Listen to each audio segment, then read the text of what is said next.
যদি আপনার স্বপ্নকে একেবারে জোর করে কেউ কেড়ে নিতে চায়, তাহলে আপনি কিন্তু কষ্ট পাবেন। এটাই স্বাভাবিক। আপনি মনে মনে রাগও হতে পারেন, কিন্তু আসলে কিছু করার নেই। শিক্ষকরা জাতি গঠনের কারিগর।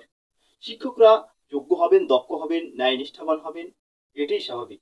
কিন্তু শুধুমাত্র নারী হবার কারণে শিক্ষকতা পেশায় প্রবেশের বিশেষ সুবিধা পাবেন, এটি আসলে কোন মাপকাঠির মধ্যে পড়ে তা আমার জানা নেই।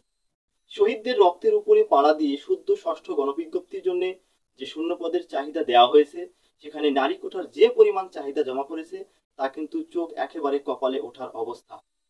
টোটাল শূন্য পদের প্রায় অর্ধেকই বলা যায় নারী কোটা জমা পড়েছে। তালিকাটি দেখলে পুরুষ প্রার্থীদের জন্য একেবারেই দুঃখজনক ব্যাপার। আপনার পদের নারী কোঠার কি অবস্থা তা দয়া করে আমাদেরকে কমেন্টসে জানাবেন। আমি কোনো কারো বিরোধিতা করছি না, নারী কোঠারও বিরোধিতা করছি না। কোনো প্রতিষ্ঠান যাতে নারী শিক্ষক শূন্য হয়ে না যায়, তার জন্য খুব সীমিত পরিমাণে কোঠা রেখে নারী নিয়োগ দেওয়া যেতে পারে। কিন্তু ঢালাওভাবে এত বেশি পরিমাণে নারী কোঠা রাখা এটি মোটেই সমীচীন নয়।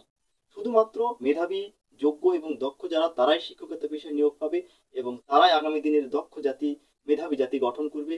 এটি স্বাভাবিক। এত ব্যাপক পরিমাণে নারী কোঠা আসলেই কোনোভাবেই আমাদের জন্য মঙ্গলকর নয়।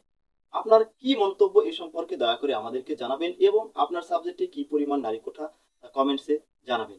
ধন্যবাদ।